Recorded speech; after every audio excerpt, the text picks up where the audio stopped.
j'ai besoin de faire un effort pour que nous puissions éviter à croire que le Congo, c'est un pays que lui doit faire tout ce que le monde entier l'oblige de faire. Je vais mettre une autre vidéo que tout le monde va écouter, tout le monde va entendre. C'est une vidéo qui est connue. J'ai mis Alexis Gisaro, qui est rwandais d'origine. Suivons un peu ce qu'Alexis Gisaro nous dit tous ensemble. Et puis je vais vous revenir par après. Hein. On y va. Aujourd'hui comme, comment dirais-je, une manipulation. Nous devrions être reconnus comme patriotes. Patriotes. Parce que pourquoi nous avons voulu que nous soyons appelés Banyamulenge? C'était pour éviter la confusion. Donc, Alexis Gisaro dit qu'eux doivent être reconnus comme patriotes. Les patriotes qui ne se sont jamais mis debout pour aller dire à Kagame que nous sommes contre toi et faire une marche. Mais ils sont appelés patriotes, pourquoi? Parce que ce sont eux qui ont voulu être appelés Banyamulenge. Ça, c'est pas Kalonji qui l'a dit. Je répète, il n'y a pas de tribu Banyamulenge au Congo démocratique. Voilà pourquoi j'ai mis mon titre.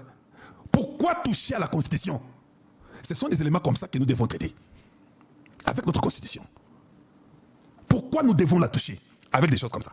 Il est dit ouvertement, sans mâcher les mots, avec tous ses compatriotes Banyarwanda, il dit que non, nous avons voulu être appelés Banyamulenge. Cela veut dire que Gisaro nous dit, hein, nous ne sommes pas les originaires du Congo démocratique. Nous sommes d'origine rwandaise. Et nous savons, aucun Rwandais ne perd sa nationalité. Ok? Il la garde jusqu'à la mort. Maintenant, ils viennent chez nous en tant que Rwandais. C'est ça la vérité, non? Ça ne doit pas faire mal, vous devez comprendre ça. Il dit que nous avons voulu être appelés Banyamulenge. Est-ce que le Congo a accepté cela, oui ou pas? Non. Ils ont fait leur truc. Et aujourd'hui, si le Congo avait accepté, est-ce que le Congo, s'il trouve que ça nous crée beaucoup de problèmes, est-ce que le Congo peut rejeter cette demande à dire que non, non, nous ne voulons pas qu'on vous appelle les Banyamulenge, nous voulons seulement qu'on vous appelle des Congolais d'origine rwandaise ou Tutsi d'origine rwandaise qui est devenu Congolais. Les Bazombo sont là, ils peuvent devenir Congolais s'ils veulent. Mais les Bazombo ne sont pas partis à Kikwit chez nous ou bien à Bandundouville pour dire que nous sommes les Kikoutienais ou quelque chose comme ça, ou bien trouver une montagne ou la rivière du Kasaï qui est passée par le Bandundu pour dire que non, nous sommes les Banyakasaï. Non. Quand ça vous crée de problèmes chez vous, il faut qu'il y ait une équipe qui doit résoudre ça le plus vite possible. Et ça, c'est la Constitution qui peut nous aider à faire ça. Comment chez nous, nous avons un laxisme stupide, un laxisme extrême. Comment nous sommes comme ça?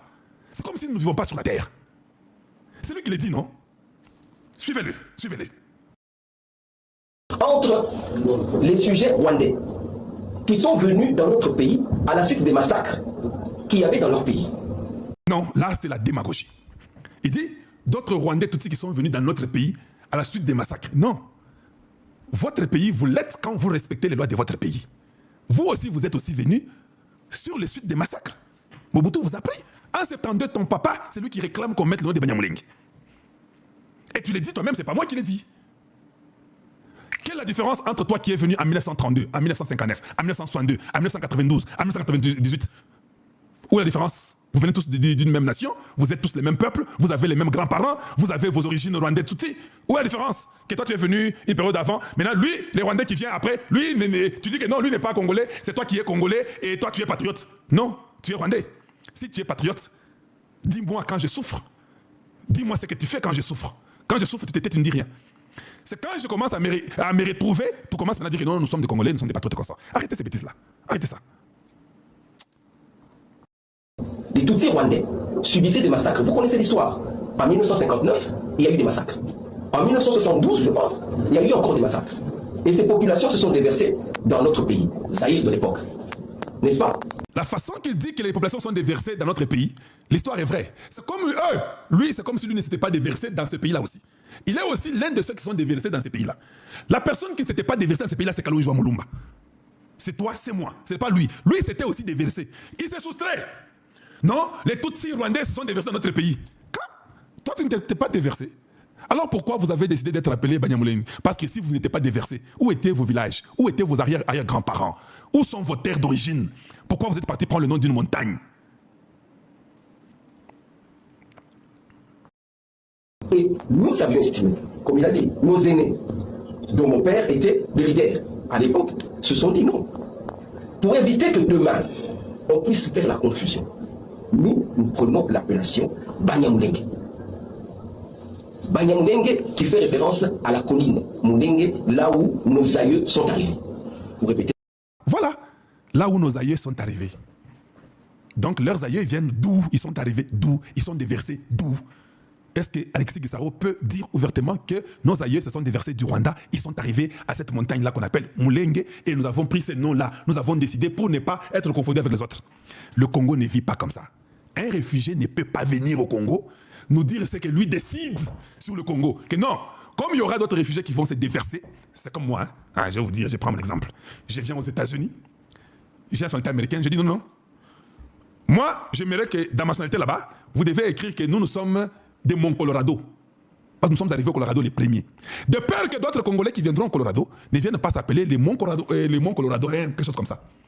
C'est ça que lui et ses parents ont décidé. Les États-Unis disent oui, vous avez raison.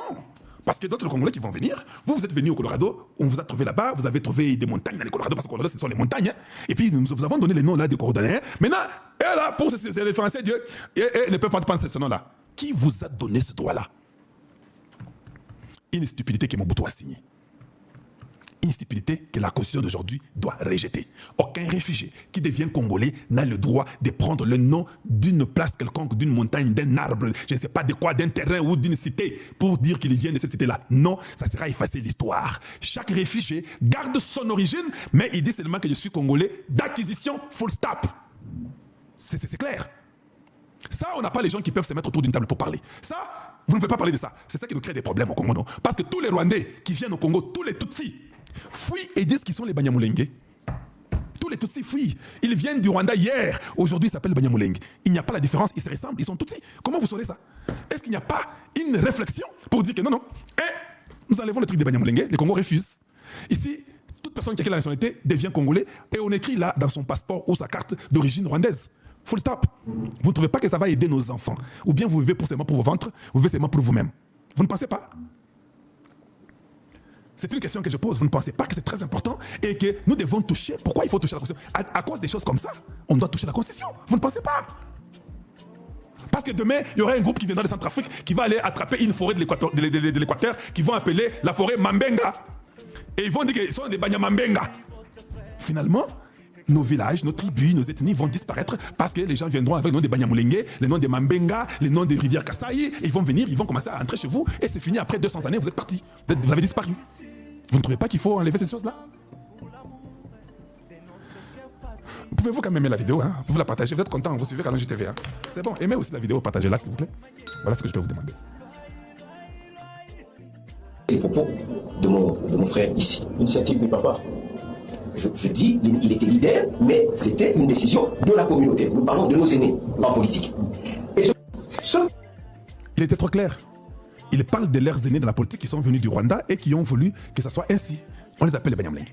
Maintenant, comme nous avons des difficultés de recensement, je suis content que le Sénat dit qu'il va vous faire passer d'ici les 14 au Sénat pour qu'on parle du recensement. Quand vous commencez à faire des choses comme ça, j'ai rêvé hier, je vous ai dit, que Donald Trump a dit à Tshisekedi que tu dois tout refaire. J'ai rêvé ça hier. J'ai rêvé que Trump a dit que tu dois tout refaire. Tu dois tout refaire. Même sur les dettes du Congo, tu refais tout. C'est-à-dire que même la dette que la Belgique a pour nous, nous devons en parler. Mais c'est la vérité. Ça peut faire mal, mais c'est comme ça. Parce que c'est ce que j'ai rêvé. Si nous voulons amener le Congo d'un point 1 à un point 2, pour que ça marche, nous devons changer les choses et nous devons les changer le plus vite possible. Il faut jeter cette histoire-ci des Banyamulenge. Ça n'existe pas au Congo. Il faut dire pas question. Parce que vous allez confondre des tribus qui sont. Il y a des tribus. En dehors des tribus, toute autre personne est expatriée ou bien il est dans une nationalité d'acquisition. Il ne faut pas maintenant confondre en mettant les Banyamulenge comme étant une partie des tribus du Congo. Ça va beaucoup déranger. Et ça n'est pas notre histoire. Voilà pourquoi on doit dire non à cela. Et une autre question. Est-ce qu'il est nécessaire que Gisaro soit toujours ministre?